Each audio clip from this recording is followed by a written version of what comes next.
Your pigs are having a blast. We were walking around earlier, like they're happy pigs. They're running around. They're having a ball. Yeah, yeah. All of our animals, No, like, you no know, fence can hold them. yeah. They don't give a shit about fences. They live such a good life, and it really is our mission to just really just steward that. Like, we care deeply for our animals. We do care deeply for this land, and we've had people ask us, like, you know, given the really difficult water realities here, do you consider moving somewhere where perhaps there's more water? And no, it doesn't really cross our mind. You know, I have a sense of loyalty to place, and I feel like you don't run away from your problems. Like, you dig in and you try and be a part of the solution. And honestly, like, globally, like, you know, you're not going to run away from problems. It's just going to be a different problem in a different place.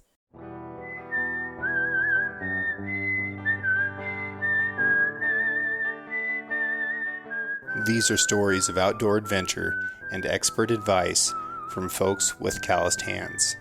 I'm James Nash, and this is the Six Ranch Podcast.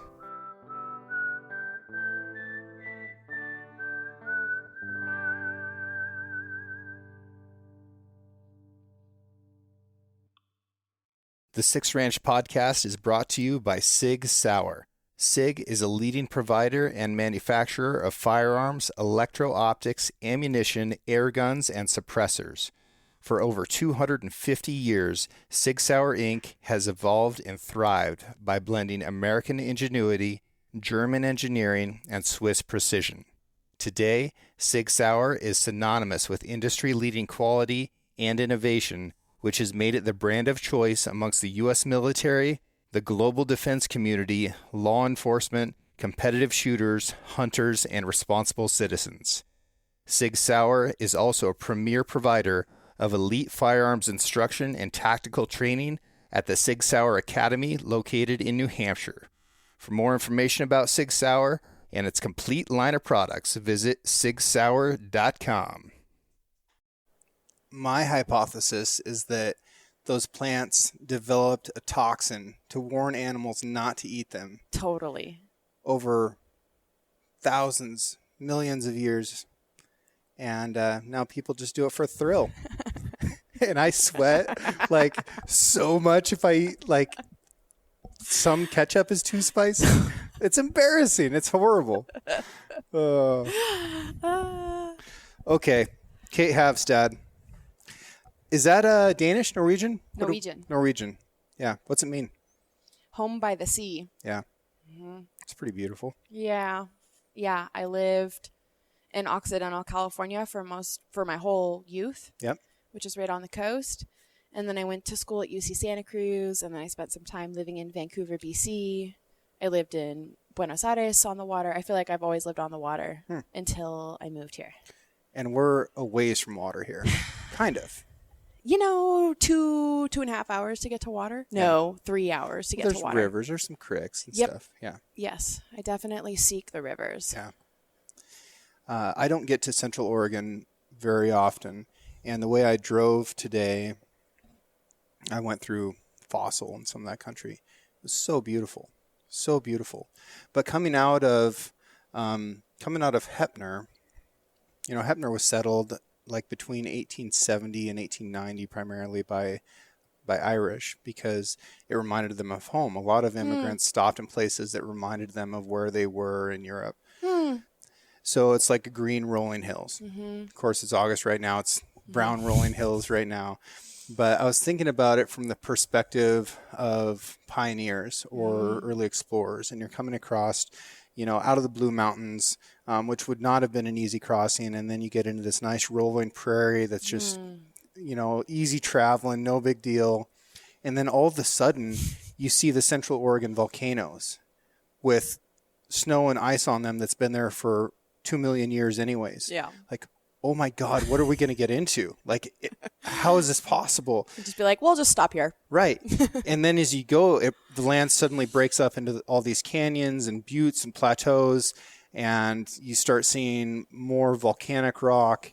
And then you eventually get into this tremendous valley that you live in now that is like the center of a crown. You know, everywhere you look, there's a volcano reaching up into the sky, and it's a tremendous place, but you're farming here, and this is high desert. This is high desert. So what does that look like? What does farming the high desert look like?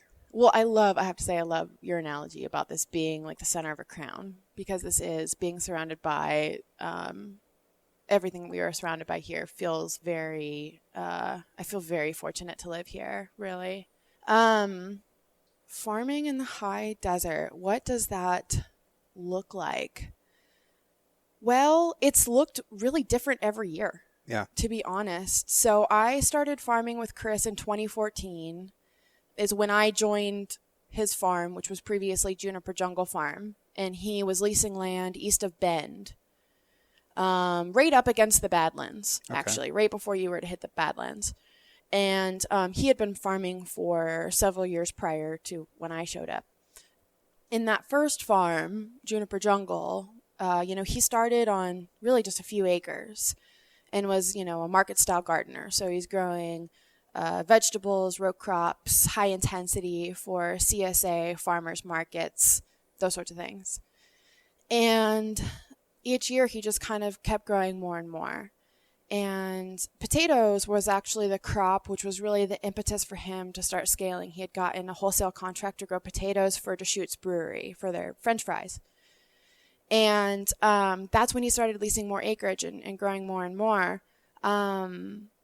And by the time, he was feeding 150 families a week through the CSA, and then, 2 or 3 farmers markets a week. That's a lot. It's a lot. It's a really high intensity system. You need a lot of people to do it that way. So he had a lot of volunteers every week. I was one of those willing volunteers. I was just in it for the husband though. I was just trying to get me a husband. Worked out. I joke. I was looking for a sugar daddy. I married a farmer. That's totally a bad joke. So by the time we were the last year we were at Juniper Jungle Farm, he had probably 5 different leases and he was spread across 5 different farms trying to stitch together enough land to do what he was doing. And it was chaos. And so it was very clear we needed to find a larger piece of contiguous farmland, and you can't find that near Bend. Right. It's all fractured. It's super fractured.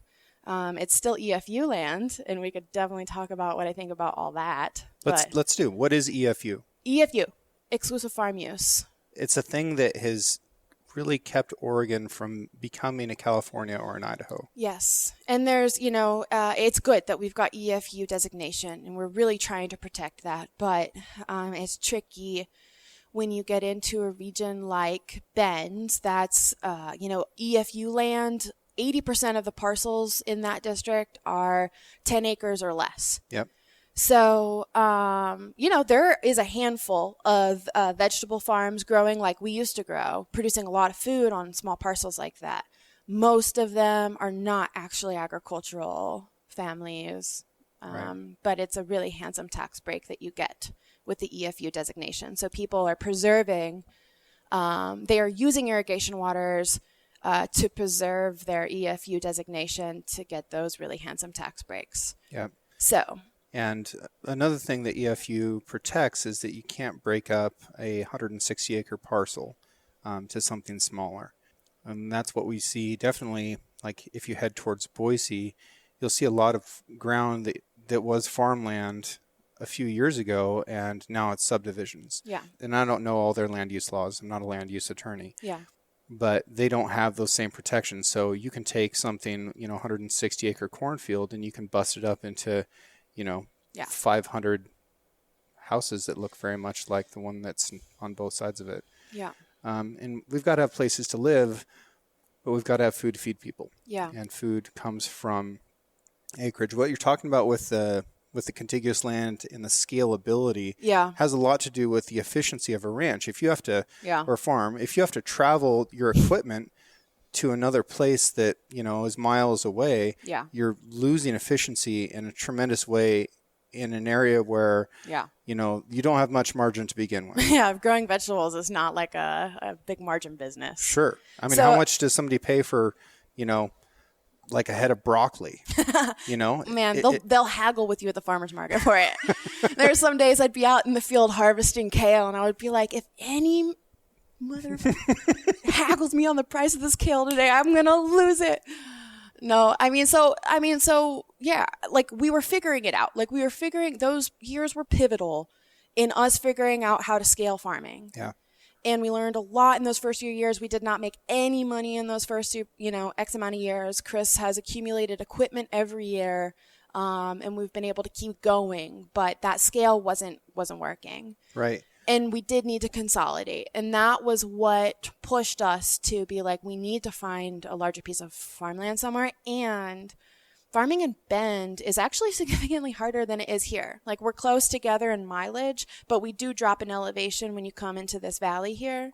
And so we have a longer growing season. And typically, every year you're getting some sort of surprise, but typically we have a mostly frost-free summer.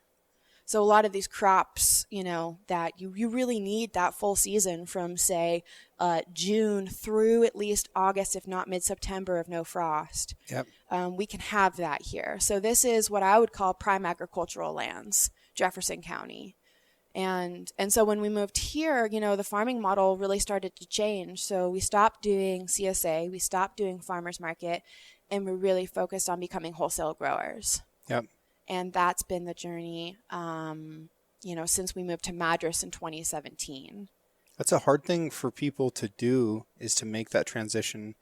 And one of the hardest things about it is all the relationships that you developed with people, with your customers, when you were at that smaller level. And you don't want to give up on that. Yeah. Those are your friends. Those are the people that supported you to get you to where you are. Yeah. But it's also not necessarily where you're going. Like, you have to break away from that at some point.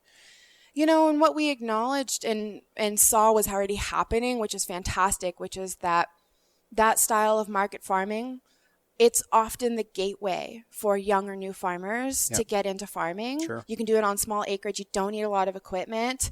It's the perfect training grounds. A lot of people will stay there. Like, you can grow that, get really efficient at that, and really pump out a lot of produce. Like, my friends down in California, they are farming on 8 acres, and they're probably doing around $550,000 of produce sales a year. Amazing. So, like, that style of farming, like, you can make that professional.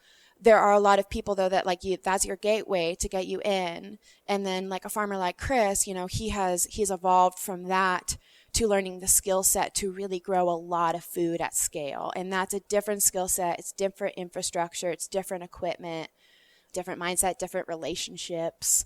So we saw that there's a lot more market farmers evolving and a lot more people trying to get into those farmers markets. I think that niche of producing food is being well filled. But like, what we don't see a ton of is we don't see a ton of farmers, young farmers, potentially learning how to do, I'll say specifically, organic agriculture at a much bigger scale. Right. Which is what we're doing here. Yeah. Why is it important to you to farm organically?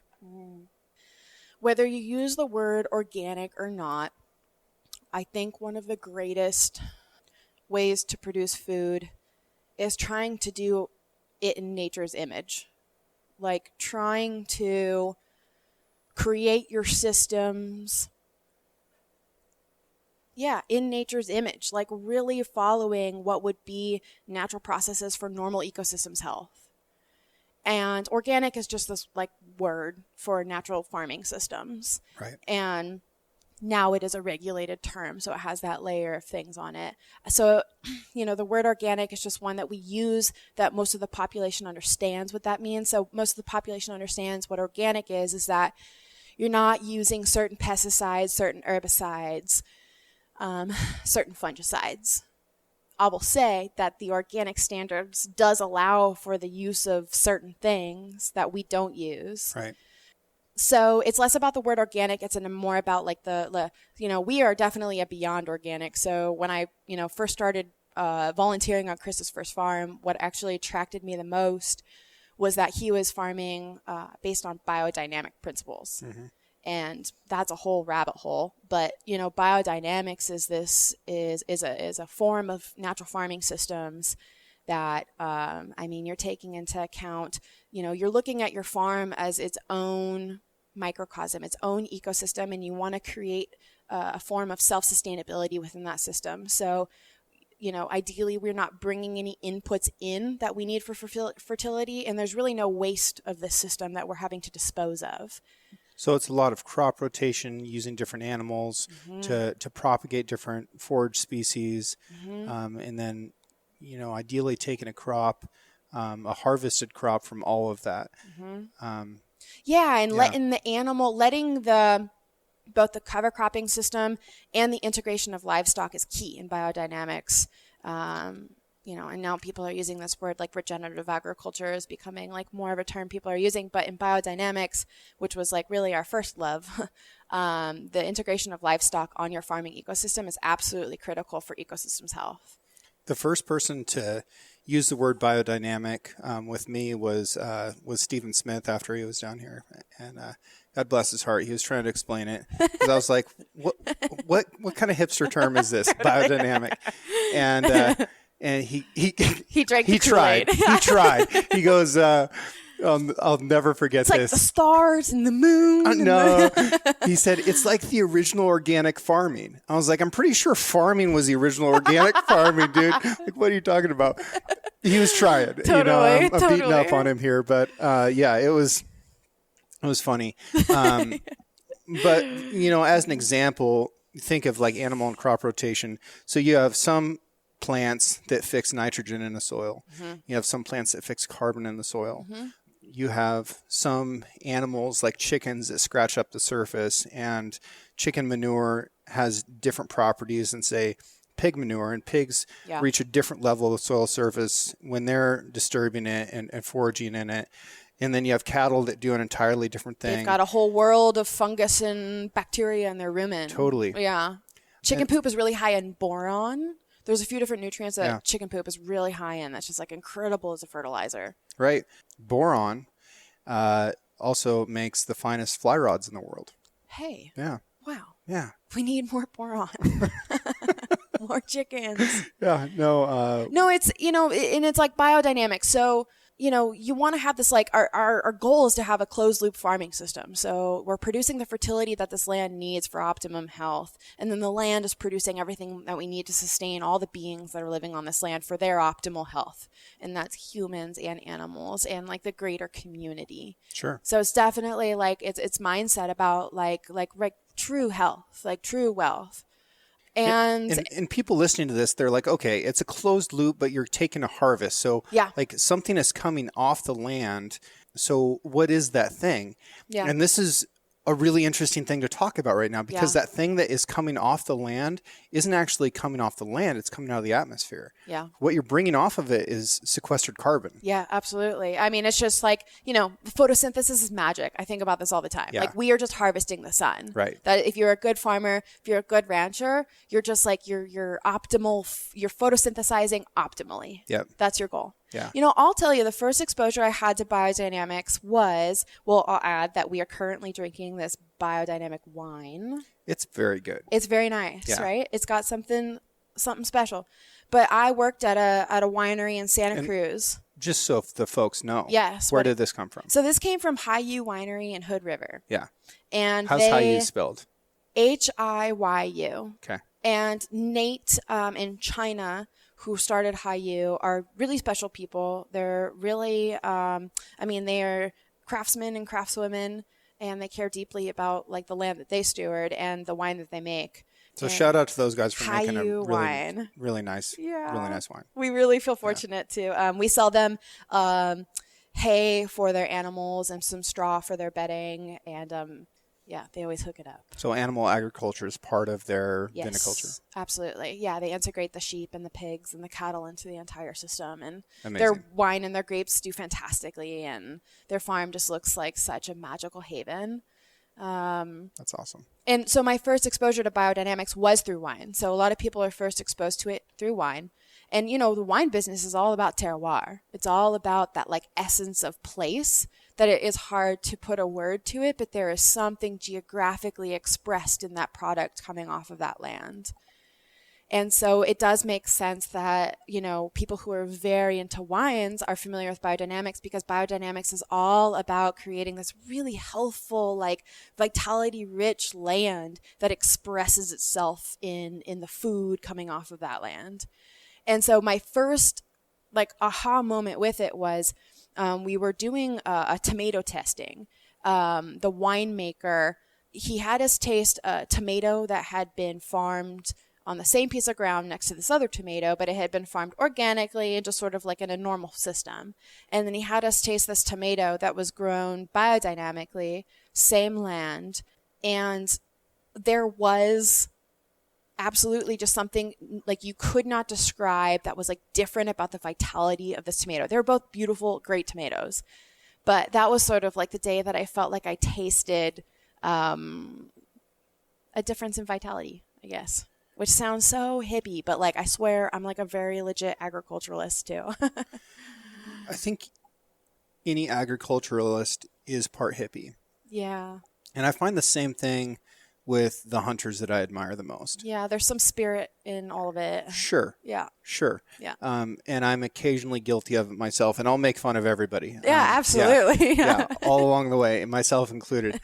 But no, that what was that term you used? Terroir? Mm-hmm. Am I saying that right? Yeah, terroir is a French word, which, what does it mean in English? Or what would the translation be? Like, I think it is, maybe it is just like essence of place. Yeah. Yeah. That's very interesting. I've never heard that before, but I've tried to describe it, especially when it comes to beef, which is, more of my personal area. Yes. But you can definitely tell a difference between cattle that came from one place or another. Yes. And obviously it's because they're eating different stuff. Like they're exposed to different weather conditions, different levels of stress, different types of water. Yeah. And all of that is reflected in the meat in the same way that all those conditions are reflected in wine or in coffee or whatever. Yep. And when it comes down to something that you sense in your palate, it does make you think a little bit differently about the product and what it took to get it there. Yeah. I looked up while we were talking what the average age of the farmer in America is. And right now it's 57 and a half years old. Sure. Yeah. Yep. There's a lot of communities where it's a good decade older than that. Sure. We're at a precarious time. 1.5% of the population is involved in agricultural production. Yeah.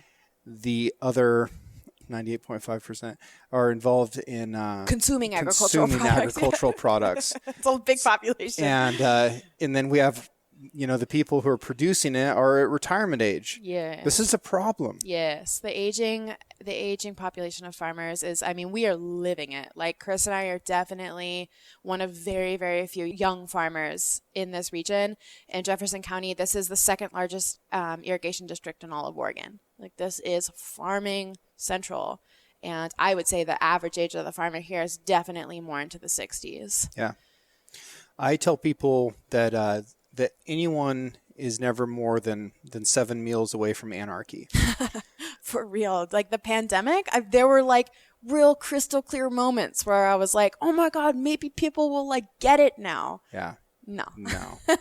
Not even for a second. They got mad at like FedEx or something. No, they just ordered more from Thrive Market and had it delivered. Yeah. But if you change that and you change it from meals to something that we need a lot more, like air. So let's say that you are now limited on how much air you can breathe. What would you believe in more than needing to breathe? Like basically nothing. Yeah. If I hold my breath for a minute, I will do anything to take another breath. Yeah. My beliefs have gone away. Yeah. So what's in between eating and breathing? Probably water. Water. And water is a major concern for you guys. Yeah. Tell me about that. Yes. Well, the long and the short of it. We'll start short and then I'm sure we'll get long. So when we farmed in Bend, from Chris started farming, 2011, 2012, maybe even earlier than that, up until 2017, we were a part of an irrigation district that was a senior rights irrigation district. So water in the West is all founded upon this doctrine of prior appropriation. And that is essentially just like a kind of like a first come, first serve. The first irrigation districts established are the most senior rights holders, which means ultimately matters the most because when resources become constrained, their rights are honored first. And then as you go down that chain of, priority down to the most junior irrigation districts like ours, you're the first to get cut. So we were part of that senior irrigation district when we first were farming in Bend, and water was just free flowing. We never thought about it, which is crazy because we do live in the desert. Like even if you're in Bend, like it just was crazy how free flowing water was looking back on it with the perspective I have now. We had more than we could have used. And in fact, there were times we had way more than we could use. And we were like definitely building like, little ponds that we probably, were not supposed to, but we had such we had so much water. I got in trouble for that once. Yeah. I mean, I get it, but I'm also like, it's here on my land. Yeah. I just wanted to, I took an excavator out and I dug a hole in a pasture. Yeah, you got to deal with it. And it wasn't in a drainage. There wasn't a creek going through it. I just dug a hole in the field. Yeah. Which is 100% legal. And water got in it. Ah. Yeah. Right. But that's Kate Brown's water. That's not my water. So somebody drove past, saw some of Kate Brown's water in my hole. Yeah. And I had to go talk to the water master, and it was this big thing. Yeah. And it, turned out to be a legal thing. Yeah. I should have done the research ahead of time to make sure that it was legal, but it turned out to be fine. Great. But yeah, if it collects, I can't tell the state, hey, come get your water out of my hole. Yeah. Well, the more I learn about our irrigation districts, the more I'm like, well, they don't regulate. So like they can't actually get mad at you for holding on to more water than you're allocated because nobody's regulating that shit in that district. And it's difficult to meter as well. Well, so here's the thing. So COI, the irrigation district we were in, Central Oregon Irrigation District, which is like most of the Bend region, right? Senior water rights holders. So then we moved to Jefferson County, Madras, where we are now, where we farm and are now. And we are a junior rights holder. This district, though, there's been studies done. And, so this district, which is the North Unit Irrigation District, we have like a 94% efficiency rate with our irrigation water use. COI, the most senior water rights holder, uses the most irrigation waters. They have like a 40-something% efficiency rate with their irrigation waters. And like I have seen, so here's the thing, we farmed in COI. We knew how that worked. We didn't have to order water. Water was just always flowing. And then when we moved here, it was a completely new system of water management we had to learn. We had 2.5 acre feet of water allotted to us that season, 2017, which is our full allotment. Okay. And we really learned like how much more evolved the conservation is in this district. So, they've put in a ton of investment to make this district so efficient with water. So things are very, very tightly metered here. We order in water very specifically, the exact amount we're going to need for, say, 2 wheel line irrigation sets. And it's very closely metered. And 2.5 acre feet is not a lot. No. So 1 acre foot of water, for the folks that don't know, is if you take an acre, which is a 2-dimensional measurement, and then a foot deep, and that's the amount of water. Yep. That's 325,850.943 U.S. liquid gallons. Sounds like a lot, but when it comes Sounds like a lot, but when it comes to irrigating, it's not even a drop in the bucket. It's a drop in the Olympic-sized swimming pool. 2.5 acre feet is nothing. So when we were in COI, for perspective, so say our North Unit Irrigation District, our irrigation allotment at 100% is 2.5 acre feet of water, which we had in 2017.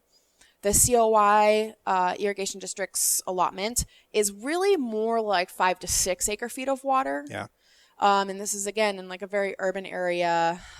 They do have more sandy soils, so you do need some more water to like make that water go further in sandy soils. But 5 to 6 acre feet of water is like gluttonous. I mean, here's the thing. It's actually like 8 to 9 acre feet of water, but like after transmission loss, it becomes 5 to 6 acre feet of water to the patron. So the first year we farmed here in 2017, we had our full allotment, which was 2.5 acre feet of water. And I mean, we had to be smart about how we irrigated, but we were able to grow our alfalfa, all of our orchard and timothy grass, all of the vegetables we could have wanted to grow. We were doing everything. Right. And every acre was irrigated here. The next year we got our first water cutback. And then the next year we got another water cutback. So we went from like 2.5 to like 2.2 to then like 1.7, 1.5. And then last season we started the season with 1 acre foot of water, which was terrifying. And then I don't think they've done this. I forget. It'd been like, maybe it was a never in the history of the district.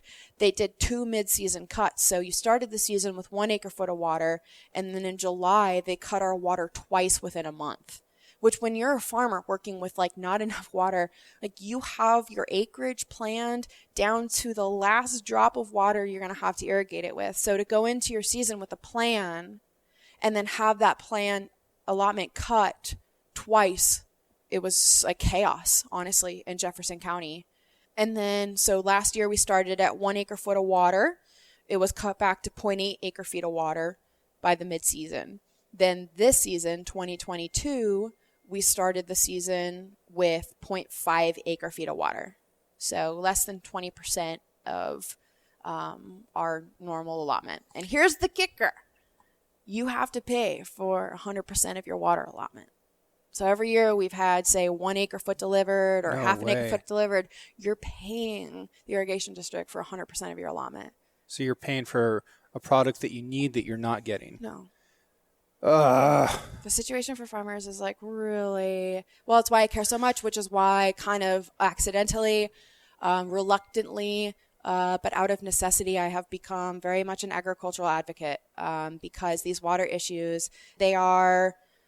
Man, the impact, the human impact and the ecological impact is ginormous. When you take a huge farming community and you take away the one thing they need to do, the one thing they need, which is water, it has huge social, economic, and environmental impacts. And a lot of this dry up has been unsupported. And, you know, here's the thing. I think that as humans have chosen to develop and create lives in areas like the high desert of Oregon or Las Vegas or LA, all these places that like are water deserts. We have to acknowledge that like we are partaking in a system where like, you know, it is not natural to actually like irrigate here. Right. But what I find so short-sighted about all of this that people don't really understand is that a huge amount of the irrigation waters allocated to this region, which are coming out of our river ecosystem, we should be using very smart. They're being allocated to non-agricultural uses. Right. A huge amount of water. So I want to talk about that a little bit. Yeah. So, you know, if you get an acre foot, 325,000 gallons of water, say it's a good year and you get your 2.5 acre feet, still less than 1 million gallons, right? The typical 150 acre golf course in America uses 200 million gallons of water a year in irrigation. Yeah. Okay. I'm not throwing shade at golf. That's not what I'm doing. Maybe we put in some turf. However, pause for effect. Yeah. Golf doesn't feed the family. It doesn't. Yeah.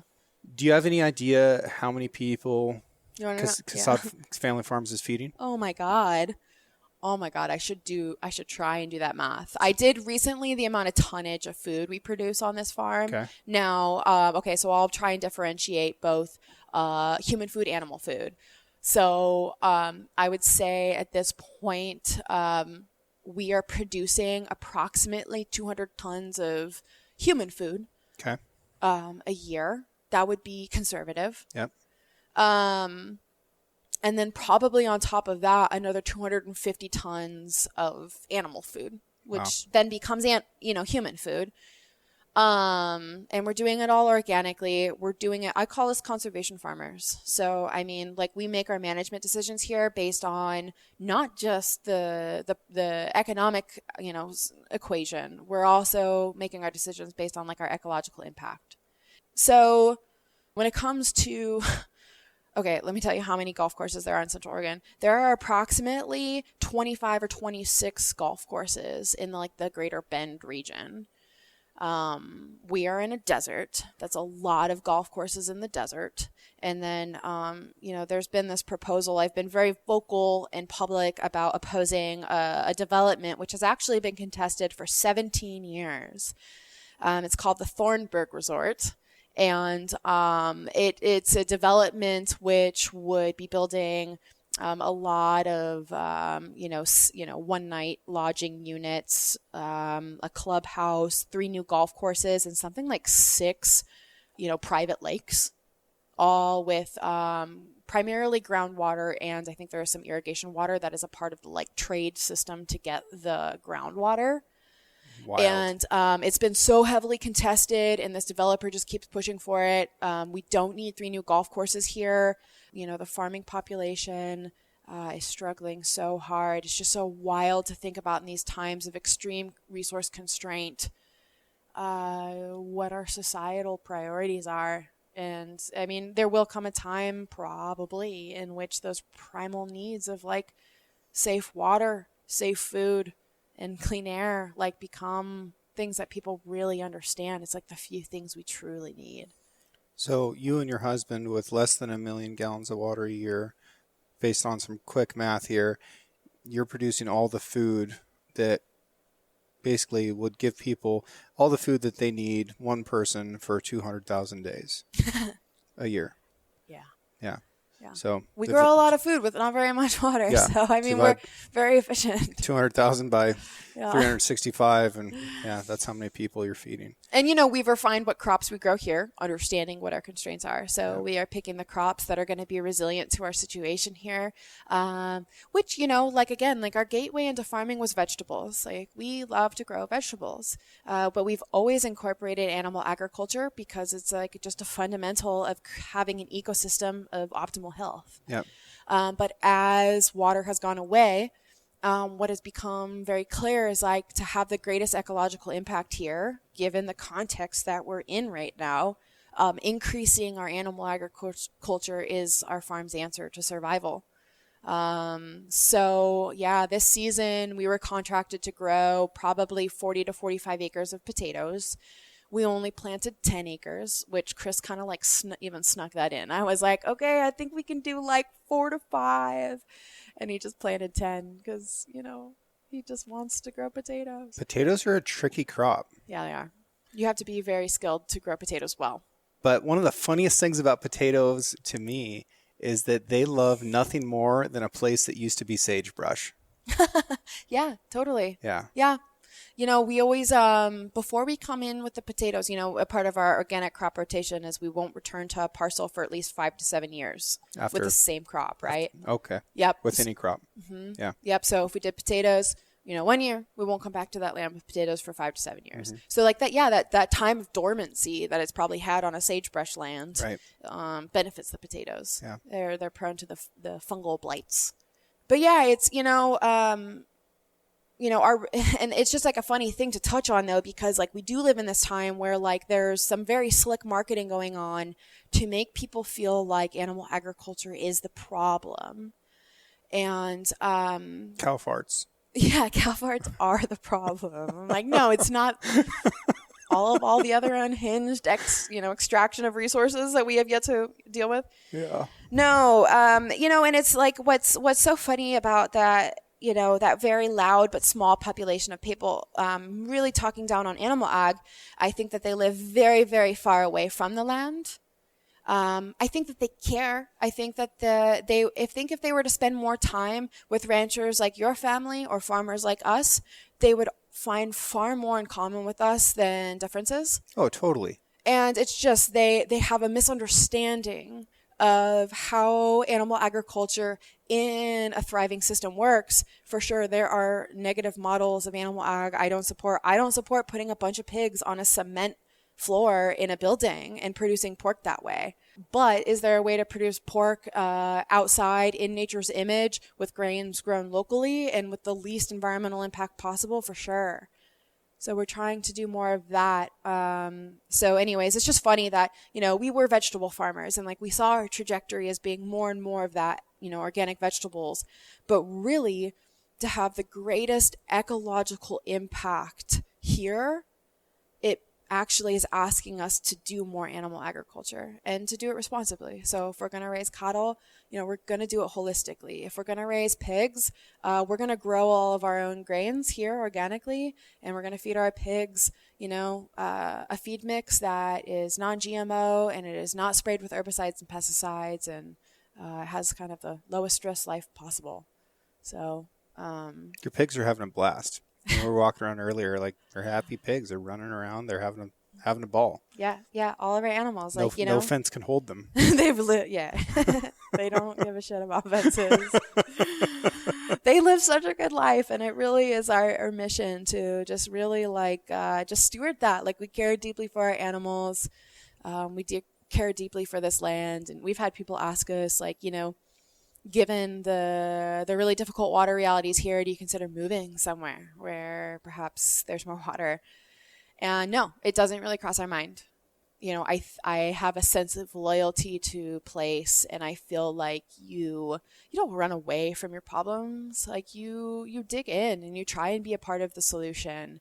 And honestly, globally, you're not going to run away from problems. It's just going to be a different problem in a different place.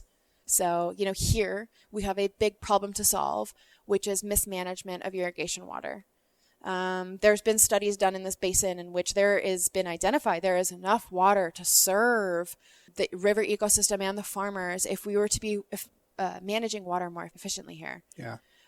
So it's a management problem, and really those problems, I've kind of fought and rallied and raged against things locally to really find out that it is state level legislation that holds up smarter use of water. So very reluctantly, I am dipping my toes into state level, drafting of some new legislation to look at beneficial use.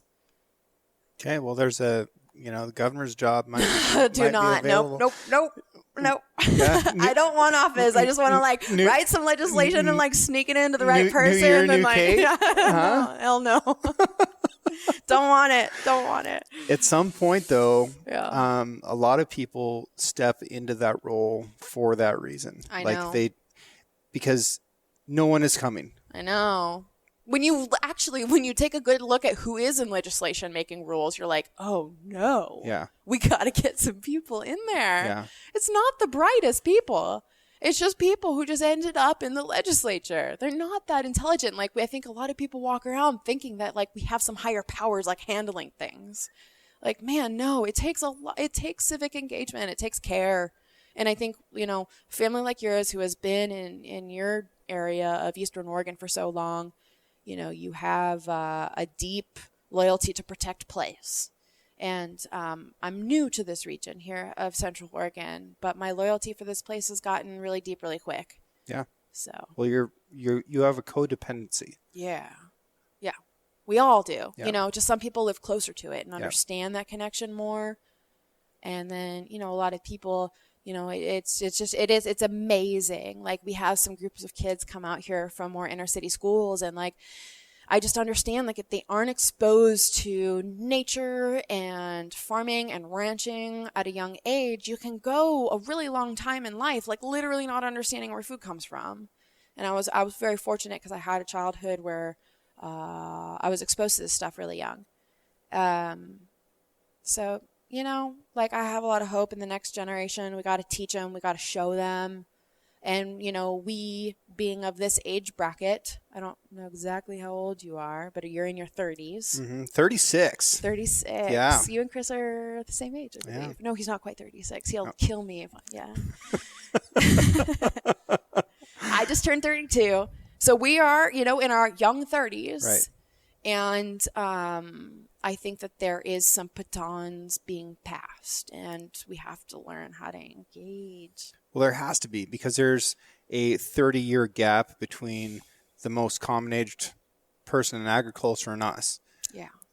So in that gap, what's going to happen? Yeah. It's suddenly we're going to have the keys. Yeah. It's like, well, I don't know how to drive stick shift. Yeah. Man, it's on the land, and it's financially too. I read a statistic about how this is the largest financial transfer of wealth like ever in the history of humans, right? Like, I don't even know what those numbers mean. They're just like make-believe numbers. But like there's the largest generational transfer of wealth happening right now for the next 10 years. Yeah, people who started investing in the 1950s. Yeah. And how does that generational wealth get put to use now? So I like to be hopeful about it. Like, our generation grew up with this understanding of, we're living through it. We're living through a new pattern of fire cycles. We're living through a new reality of drought. We're living through definitely just different seasons in these places that we have typically more temperate winters or more temperate summers. We're just having these extremes. So, I'm hopeful to see that money put to use, and I'm hopeful to see, people really want to dive in and do this work. And, it's great to be a market farmer. We need the farmers markets. We need these smaller systems of food security for sure. We definitely need people to be learning the skills to be growing food at scale, and hopefully like somewhat alternatively to the conventional model. Because I don't think that conventional model has served us. Sure. And we're not just talking about animal agriculture at this point. Yeah. Because a lot of the produce that services this country that comes from the Central Valley in California, it's strip mining soil. Yes. And I'm very careful not to throw stones at anybody within agriculture. If somebody wants to raise cattle, a polar opposite way of me, that's fine. Yeah. I'm not going to talk trash about the dairy industry, whatever. Yeah. But if you're concerned about animal agriculture and you're willing to go to the grocery store and buy a plastic box full of spinach, you probably owe it to yourself to look at what that's doing to soil in some of the most fertile ground in our country. Well, what's a hilarious part of this is that, we've got this very slick marketing akin to the sugar industry's marketing when it comes to the fake meat industry. Oh my gosh. So let's talk about that for a second, right? Okay, because this is being touted as an eco-friendly alternative for all these like well-meaning people who want to do right by Earth. Yep. They don't understand how the pea proteins or the chickpeas or all that shit is being produced. Yep. That is all conventional agriculture that is just like strip mining topsoil. Like it is monocropped, it is conventionally farmed, it is likely heavily, pesticide and herbicide use. It is pure extraction farming to create all of the protein inputs that make up those fake meat products. It's hilarious when I look side by side at a ranch like Six Ranch and like what that ecosystem would look like. And then you were to look at a field of the peas being grown for the Impossible Burger. And you tell me like what scenario looks like health on land. Right. You could not look at that pea protein field and be like, yeah, look at all that single monocrop herbicide, pesticide agriculture. That looks like a great idea. Yeah. I was teaching a little class on aquatic insects on the Wallowa River on the Six Ranch a while ago, and went out in the river and collected a bunch of bugs and put them in a little white tray so that people could look at them. We could talk about like some of the foundations of what makes a stream healthy, and a mayfly nymph is to the salmon what grass is to the bison. Yeah. Right. Very, very important, but we need to know about this thing. Yeah. And some of the folks that were there were like, well, thank goodness. I heard somebody say this. They were like, thank goodness you don't have cattle in this section of the river. And we looked over and the grass was like 9 feet tall. It looked like Vietnam in there. Yeah. And I was like, what do you call that thing? Yeah. And, it was like 20 yards away from him. Like, it all works together. Like, you can do this correctly. Yeah. Oh, God bless their hearts. And people do agree on 90% of everything. Yeah. So if you start with that, like, okay, what do we agree on? Oh, basically everything. Yeah. Cool. Yeah. What do we disagree on? Well, this. Let's talk about it. Yeah. Come have a field day on the farm. Like, you want to understand how this works or how we implement animals in a way that creates more vitality. Like, please let me show you. I would love to show you. A lot of what you're doing out here is extremely creative. Yeah. And creativity is something that's often lacking within agriculture today. And part of that is because there's an inherent risk in a field where there's no margin for failure. Yeah. I was introduced to you through what I consider to be a very creative field, and that is your hat making. Yeah. Let's talk about hats. Yeah. What do you know about cowboy hats? I don't know about cowboy hats. Well, my dog ate mine, and then I needed to fix it, and then here I am. Is this really how it started? It's literally how it started. Your dog ate your cowboy hat? Yeah, man. Life just sends me these little, And then you decided, instead of going down to, the sports corral and buying yourself a new lid, you just make one? Yeah. Well, so this is how it actually went. So, I had a really sentimental special hat given to me. I wore it. It was my favorite hat. It was just became part of me. And it was definitely a pivotal time in my early 20s of just exploring life and character formation.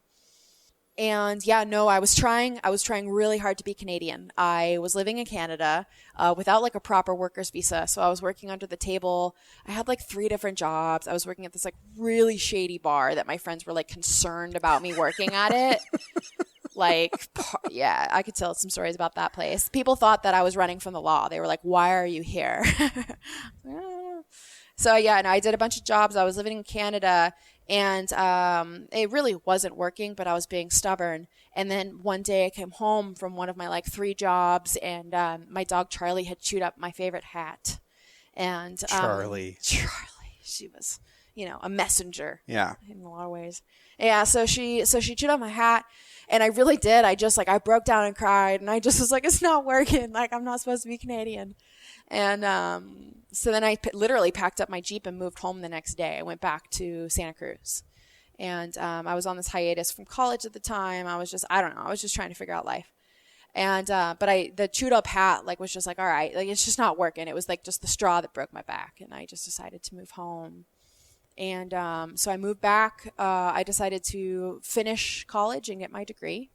But my one thing was that I wanted to find a way, once I fulfilled my obligations and I got that degree, I wanted to find a way to ride horses every day. That was my only goal after school. And so I took a job in Sisters, Oregon, working as a wrangler and a trail guide for a stable. And part of the job description is you definitely have to look the part. So I needed to get my hat fixed up. Dude wrangling is a tough job. I mean, it's so over-romanticized. You just saddle and unsaddle 50 horses a day, and your shoulders hate you, and you're paid $10 an hour. And people who go on the rides don't really want to ride a horse, Yeah. No, it's awful. Yeah. Okay. So my first guide, I'm going to interject a story real quick, because I've never told this story on the show. My first guide job was dude wrangling. Nice. And we got paid only when we were in the saddle. Okay. And I think it was $7 an hour. You could keep whatever tips you got, but it was $7 an hour when you were in the saddle. Mm-hmm. So kind of the biggest money you could make was by doing the 1 hour trail ride over and over again all day long. Yeah. And there was a 1 hour, a 4 hour, and a full day. And the full day was pretty brutal because the clients would get so saddle sore and fall off. Totally. It was chaos. And, you don't have the best horses, right? You've got some Appaloosas that don't want to go. And it's just this thing. So one of these Appies was named Stubby. Uh-huh. And I ended up with Stubby in my string for the day. And I wanted to do 8 1 hour rides that day. You're just flipping rides. I'm just trying to max it out. I'd ride back in, pick up a new string of tourists, and we'd go and do this 1 hour loop again. And it was all these folks from Seattle, inner city Seattle. And this gal was on Stubby, and she was over the weight limit, but she refused to get on the scale. Yeah. And the guy that was taking money, didn't want to push it with her. She had a huge amount of attitude. Yeah. So Stubby was already struggling along. And there was kind of a steep-ish section of the trail, but the trail's, it's a trail, it's 12 inches wide or whatever. And she goes, "He's walking on the side of the trail." And I said, "He's walking on both sides of the trail. He's wider than the trail is." And she was leaning in towards the hill, so he had to lean out away to balance. Oh, yeah. And they kept fighting this fight, and then she fell off. Oh. And it's a long way down. Right? The ride must go on. So I sent the rest of the clients with them, and I'm like, I'm going to get her back on this horse. I'm 14 years old. I think I'm the strongest human since the Incredible Hulk. No mounting block out there. No, God, no. So we get like one leg up into the stirrup, and that was a chore. And then I start pushing on the only surface that I can, and I am elbow deep in this woman's ass trying to push her up on this horse. The horse wants nothing to do with it. Like, it is, Stubby is not helping me. He has zero interest in this woman. As a 14-year-old, you don't even know what to do. Dude, it's so horrible. Like, I don't want to be involved in any of this. I just wanted to wear like... It's not worth $7 an hour. No. I just wanted to make some money for the summer and, work my way into guiding. And, eventually we give up. Like, this isn't going to work. And we have to walk back. And it's a couple miles. And walking wasn't her thing. Oh, dude, it was so brutal. That is wrangling. That is dude wrangling. Dude wrangling in a nutshell. Yeah, I did that for not very long. Nope.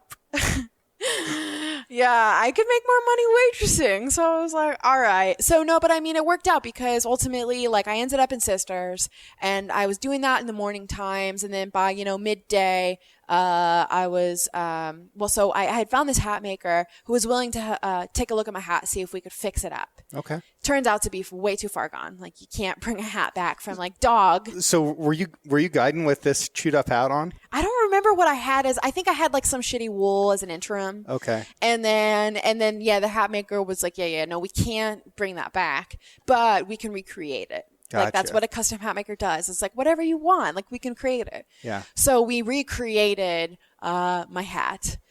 I wish I still had that first hat. I honestly do not know what happened to it. But so I built that first hat, really just observing this hat maker.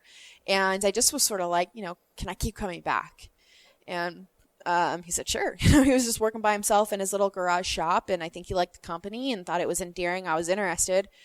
So I worked with him. So it was really just like observe for a really long time. And then he started letting me get my hands on the material. Then I started building hats. And this was in 2013. So I was working with him. And, it's cute. It's a connection to actually my relationship with my husband, Chris, because his hat became sort of the impetus for me to leave that first mentor's shop and start on my own. Chris's hat was the first hat that I asked that teacher, I'd like to do this one 100% by myself. Like, if I purchase the material from you, like, can I do this? Because I want to trade this farmer for vegetable CSA. Yeah. Which that man could not wrap his head around, like, this beautiful hat being like equivalent to some like vegetables. Right. Like, I was like, no, this is gold. So Chris's first hat was actually, and I have it hanging in the showroom. It was really the impetus. I had a wood burning pen, and I always had this idea that, like, when I can build my own hats, like, I'm going to put this 4-direction compass brand into all my hats. And I wanted to do that, but I didn't have a brand. And so I had this wood burning pen. And so, like, in Chris's first hat is this like terribly etched 4-direction compass, with this wood burning pen. And that was the hat that ultimately kind of like started to like push me out of working with that first mentor. And I started to accumulate some of the most primitive materials I would need to build my own hats. And at the time, I was living in this apartment in a horse barn. And the owners of that property, they were like, well, like, the wash stall of the barn where you just had the, like, rack that you tie the horses up. It was like a fancy little wash room for the horses. They were like, well, you can use that. So I built a table on that wash rack, and I put my first few pieces of equipment in that wash room, and I started building hats out of it. And that was in 2014. How poetic that a wood-burned compass in a hat ended up giving you direction. Well, and that was the thing, as I was just sort of like, it was this symbol of like, I just had this mentality, and I still have this mentality of like, it's cheesy, but it's just like, trust that inner compass. Like, I can't explain sometimes some of the decisions that I've made, but like, when I am tuned in and really listening to something like bigger than me and deep inside of me, it has led me to these like really amazing things that I'm now doing. So I wanted to keep that close to mind, like, trust the compass, like, yeah. Give me a 5-minute rundown on what it takes to make a felt hat. Yeah. So to make a fine felt hat, you have to start with the finest felt. and the finest felt is a beaver felt. Yep. So I have worked with beaver felts for the entire time I've been building hats. So that would be, I think this is my 9th season building hats. And, you know, and I worked with actually, you know, I blocked up some wool felts and I've blocked up some rabbit blends, and they're fine. What does blocking mean? Blocking is to take like the raw felt body and then you get it started on a wooden block. So you can't see what I'm pointing to, but I have all these wooden blocks up on my shelves. A lot of them are vintage, and it's the first step of the process to really just stretch this fur felt over the block. And you start out with sort of like a general size and a general shape based on either the customer you're building for or ultimately the style you're going to go for. Yep. There's different blocks for different styles. So I've got some dress blocks and I've got some Western blocks. And then I've got some like, you know, kind of middle of the ground styles. So they're similar to like the last that a shoe would get built around. Yeah, super similar to the last that like a boot is built on or any kind of shoe really. So, I mean, and the way that I build hats is very much akin to the way that they've been building hats since the 1800s. So I'm not super sophisticated in equipment. It's really just steam, you know, your wooden blocks, your wooden flanges, which is the piece that you shape your brim on. I've got a crown iron. The crown iron here is actually from the early 1900s, and it's just been kind of reworked. But the basis of that machine is an early 1900s machine. Right now, I do all of my brim plating by hand. I have a new machine I've been wanting to get for like 8 years, and it's arriving in September. Ooh, exciting. It's a plating machine. So this thing I've done by hand, I'll have a machine to do here for the first time in 9 years. But it's really just, it's the process of making a hat and working with felt in general is a process of steaming the fur fibers so that those fur fibers open up and become pliable. And then you do what you need to do, whether it's blocking, you know, stretching it over a block, or, you know, once you've gotten to the finishing stage, you steam to then shape. It makes that kind of rigid felt open and pliable. And then as the felt cools, those fur fibers kind of knit back together and hold that structure you've just created. So it's heat, steam, it's, you know, ironing and compression, and then it's sculpting. I do most of my shaping by hand, so it's sculpting. And the shaping of a cowboy hat is such a signature. Yeah. And it's personal. Yeah. It's regional. It shows if you're actually cowboying, it shows the type of cowboying that you're doing. Yes, it is. I was in St. Martin with some fishing clients years ago, and there was a guy at a bar in St. Martin in the Caribbean, and he's wearing a cowboy hat, and I said, I bet I can tell you where that guy's from. Totally. They're like, do you know him? I said, no, but based on that hat, he's from Western Montana. Totally. And they're like, no freaking way. And this lady that I was with went over there and like tugged on his arm and was like, excuse me, sir. Weird question, but where are you from? And he's like, oh, I'm from Bozeman. Yep. And it's like, dude, you can tell. Yeah. You can tell not only the state, but like the region. You can tell so much about somebody by the shape of the hat and the type of the hat that they're wearing. It's it true, thing. Man. When you, you know, as a hat maker, I have a lens that I look at the world through, and it's hats, you know, and when I see really shitty hats, I'm like, I'm not saying I disrespect you. I'm just saying I could respect you more if you had a nicer hat on. And I got to talk about the historical importance of this a little bit, especially in Oregon. Yeah.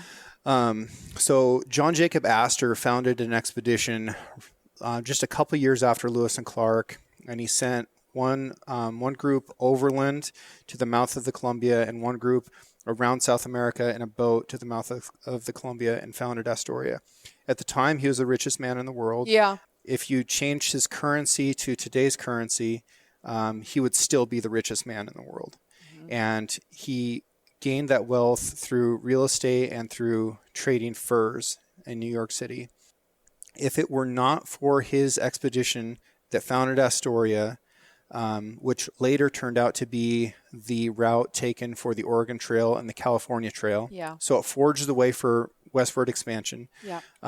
It also placed a flag on the West Coast. So without that expedition, the West Coast, everything west of the Rockies would have either ended up French, Spanish, British, or Canadian. Yeah.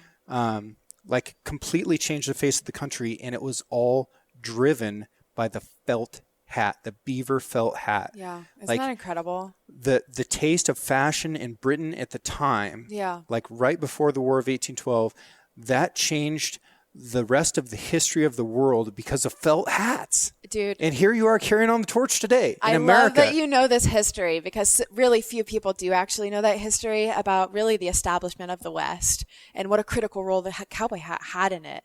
I feel very proud to do this, and I'm very proud of the materials I use. There's still a tradition of trapping. You know, trapping is still an important part of conservation. And honestly, I'm very proud to build a product that is a beyond a lifetime product. The reason I have really settled on using this material after having worked with wool and rabbit is that these hats can be just brutalized, like used very, very heavily in all conditions of rain and snow and, heavy sun exposure. And they can get reblocked, reshaped, and relived 100 times over. Yep. So this material is just it is truly beyond our lifetime material. And I would rather build somebody 1 or 2 hats they're going to have forever than just every year you're replacing that wool that's going to break down and become trash in a landfill. Yep. So when I hit this little red button, we are going to measure me for a hat. And this is, I think it's been 5 or 6 years since we first met. And and you were doing like a hat seminar or something. You've got an Airstream trailer that you drag around, teach people how to make hats in. Yep. It's the coolest freaking thing. I've been thinking about it since that time, and I think I know the hat that I want. I'm so excited about it. If you were like, I want a fedora, I would be like, no. But you're one-man band. You can't make hats for the whole world. Yeah. This is a specialized product. But if people want to get on the list, there's a way for them to do it. Yeah. So the way I've shaped my life so that I can both participate in our farm and ranch and do these things that also are sole purposes, like my craft of hat making. I love this work. It is definitely like a beloved trade. But I have other things in my life I want to focus on too. So anyways, the way I've structured this business so that I can do both is that I open up for orders typically in the fall, early winter. I'll sort of fill up my production schedule for the year ahead at that time. I've been very fortunate that those spots sell out. And you get on the website, you sign up for my mailing list. I let my mailing list know when I'm going to open for orders, and then you place your order then. You set down a deposit for the hat. And then what that sets in motion is the process of us working together to build you a fully custom hat.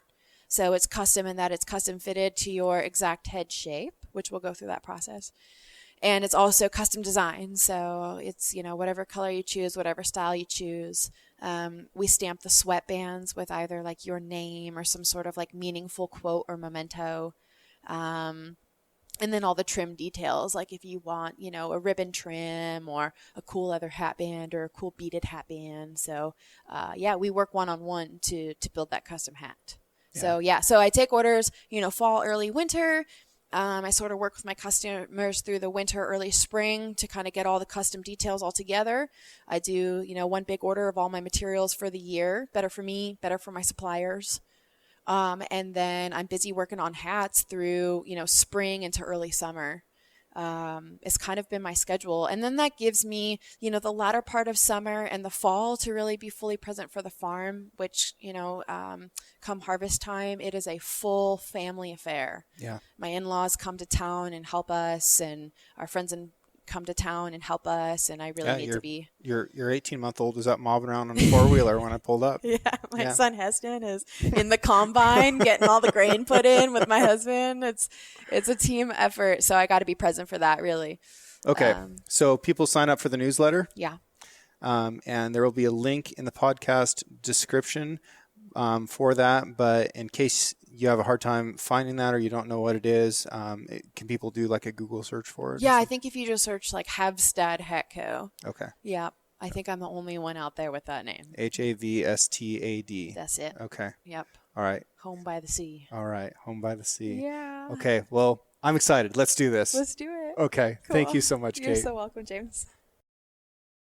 I'm working on building a house this year, which is something that I know nothing about. And I love that. It's exciting. Everything is a new challenge, and there's lots of challenges that pop up. The other day, we were laying out rebar and getting ready to pour concrete for the foundation of the shop that's going to be next to the house.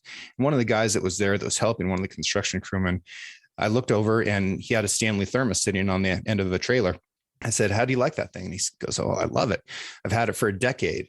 It's like, if you find any environment where people are out there working hard with their hands outside, no matter the conditions, you're probably going to see a Stanley product there. It's something that just goes with that blue collar labor, because that's what this product is doing. It is out there working just as hard as you are. It's going to be there as long as you are. It's going to be there after you're done. It's something that I feel passionate about with every piece of gear that I take either into the woods or into the workplace. Like, it's got to be able to outwork me, and I work really hard myself. If you are also a hard worker, and I'm sure that you are, then you could probably appreciate the same type of gear. If you go to stanley1913.com and you use the discount code 6RANCH, that's the number 6 and the word ranch, you can get 25% off just about any of their products. And I encourage you to do that. They're a great supporter of this show and great supporter of this audience. Again, I love you guys, and I just want to pass this discount and the savings on to you. If you want something from Stanley, I encourage you to get it.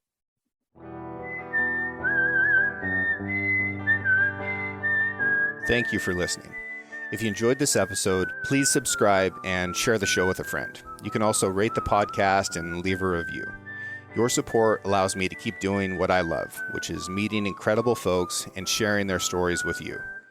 For more content and photos, follow the show on Instagram at 6Ranch Podcast or me at 6Ranch Outfitters. This episode was produced by Emily Brannigan, with original music written and performed by Justin Hay. Art for the 6Ranch Podcast was created by John Chatelain and digitized by Celia Christofferson. Tune in every Monday for a brand new episode of the 6Ranch Podcast. I'll catch you next week.